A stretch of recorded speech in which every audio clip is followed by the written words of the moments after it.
I think there are a lot of down bad ETH holders, and I'm including myself in that bracket. Do you have any thoughts on this? I was about to say shitcoin. It's not quite a shitcoin, but it's not far from it. This is a coin that I was looking at a potential scalp long back up to this area of supply that we previously front ran. This is a short that I wanted to take on Ethereum here at 2,700. And I was hoping that we would bounce earlier, test that level, and then break down. But as you can see, we broke down before we could test that level. Ethereum, I think, is in a range as well. And we have all these built up lows that I think are going to be taken into high time frame demand here between 1,500 to 2,000. And this is where we're going to see a big reversal of Ethereum and a nice move back up to around $3,000. And that kind of ties in with Bitcoin going to sub 49K. They should kind of head there together if they're going to go there. If Bitcoin doesn't go to sub 49K and instead reverses from 50K or 60K, I don't think Ethereum is going to make it to sub 2K. I don't think one happens without the other. This is a higher probability short opportunity if we get it. And I think if we get down to here, it's a very, very high probability, low risk long on Ethereum. And if we get down here when Bitcoin's at sub 49K, that increases the probability of success on something like this. And ultimately, that should be a swing to at least $3,000, if not new all-time highs. And the Ethereum Bitcoin chart,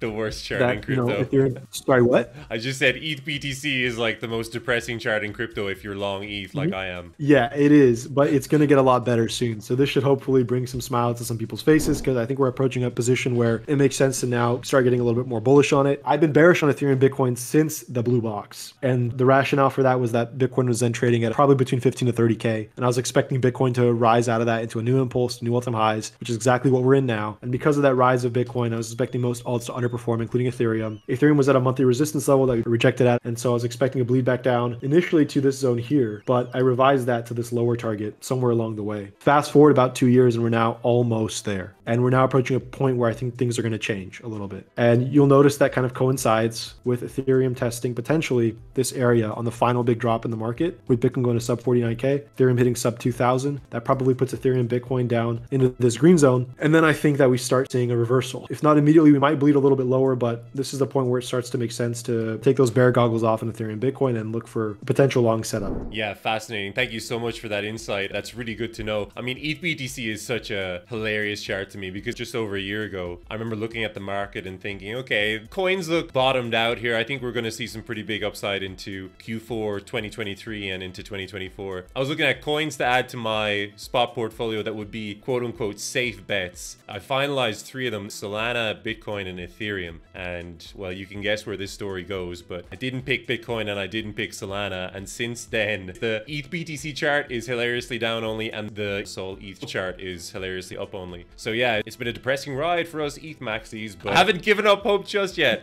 I haven't capitulated. I'm still cautiously optimistic for ETH into the remainder of the year and into next year. Yeah, I haven't seen sentiment this bad on Ethereum in forever, I think, to be honest. And sentiment matches where the chart is. I think we're approaching a point where it makes sense to be bullish or start at least shifting gears. And we have the most vocal bears on Ethereum that I've ever seen at what could be a potential bottom in the making. So yeah, it makes sense. I love that.